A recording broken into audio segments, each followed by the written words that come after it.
ഇനി ഞാൻ വന്നിരിക്കുന്നത് ഒരു സ്നാക്സ് റെസിപ്പി ആയിട്ടാണ്. വളരെ പെട്ടെന്ന് ചെയ്തെടുക്കാവുന്നതാണ്. അപ്പോൾ തയ്യാറാക്കിയെടുക്കുന്നത് എങ്ങനെയെന്ന് നോക്കി വരാം.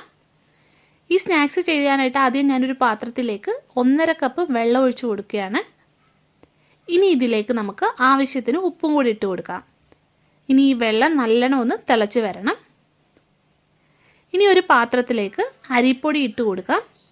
ഇത് ഇടിയപ്പത്തിനും പത്തിരിക്കുമൊക്കെ എടുക്കുന്ന അരിപ്പൊടിയാണ്. 1 കപ്പ് അരിപ്പൊടിയാണ് ഇട്ട് കൊടുത്തിട്ടുള്ളത്.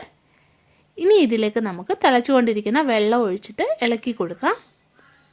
ഓരോ അരിപ്പൊടിക്ക് അനുസരിച്ചിട്ട് വെള്ളത്തിൻ്റെ അളവിൽ മാറ്റം വരാം കേട്ടോ. ഞാനിവിടെ 1 കപ്പ് അരിപ്പൊടിക്ക് 1.5 കപ്പ് വെള്ളമാണ് എടുത്തിരിക്കുന്നത്.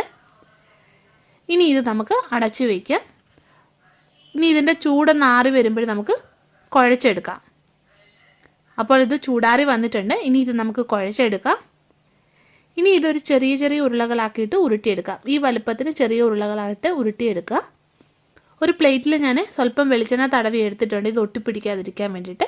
ഇനി ഇതിലേക്ക് ഇട്ട് കൊടുക്കാം. അപ്പോൾ എല്ലാം ഇതുപോലെ ഞാൻ ഉരുട്ടിയെടുത്തിട്ടുണ്ട്. ഇനി ഇതൊന്ന് വേവിച്ചെടുക്കാം. അപ്പോൾ ഇഡ്ഡലി പാത്രത്തിൽ വെള്ളം വെച്ചിട്ട് ഇതിലേക്ക് ഇറക്കി വെച്ചിട്ടുണ്ട്.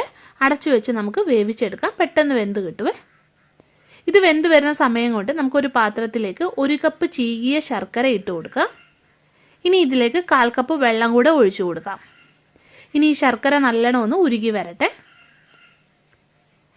അപ്പോൾ ഇവിടെ കൊഴുക്കട്ട വെന്ത് വന്നിട്ടുണ്ട്. ഇനി ഇത് നമുക്കൊന്ന് തണുക്കാൻ വേണ്ടിയിട്ട് മാറ്റി വയ്ക്കാം. ഒരു പാനിലേക്ക് ഞാൻ ഉരുകിയ ശർക്കര അരിച്ചൊഴിക്കുകയാണ്.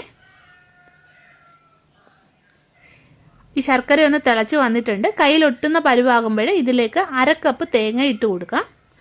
പിന്നെ 1 ടീസ്പൂണോളം നെയ്യും കൂടെ ഒഴിച്ചു കൊടുക്കാം.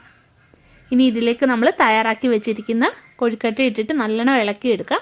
കയ്യിലൊട്ടുന്ന പരുവാകുമ്പോൾ ചെയ്യണം. ഇത് ഒരു നൂൽ പരുവ് ഒന്നും ആവേണ്ട ആവശ്യമില്ല. ഇതിൽ വെള്ളം ഉണ്ടെങ്കിൽ കുറച്ച് വെള്ളമൊക്കെ നമുക്ക് വറ്റിച്ചെടുക്കാം. പതുക്കെ നിങ്ങൾ ഇളക്കി കൊടുക്കണേ, അല്ലെങ്കിൽ കൊഴുക്കട്ട ഉടഞ്ഞു പോകും. അപ്പോൾ ഇത് തയ്യാറാക്കി എടുത്തിട്ടുണ്ട്. ഇനി ഇതിൻ്റെ ഫ്ലെയിം നമുക്ക് ഓഫ് ചെയ്യാം. അപ്പോൾ ഇത് കൊഴുക്കട്ട തയ്യാറാക്കി എടുത്തിട്ടുണ്ട്. നല്ല ടേസ്റ്റി ആയിട്ടുള്ളൊരു 4 മണി പലഹാരമാണ്. നിങ്ങൾ ഉറപ്പായിട്ടും ചെയ്ത് നോക്കുക. പിന്നെ വീഡിയോ ഇഷ്ടപ്പെടുകയാണെങ്കിൽ ഒന്ന് ലൈക്ക് ചെയ്യുക, ഷെയർ ചെയ്യുക. അപ്പോൾ നമുക്ക് വീണ്ടും മറ്റൊരു നല്ല റെസിപ്പിയുമായിട്ട് കാണാം.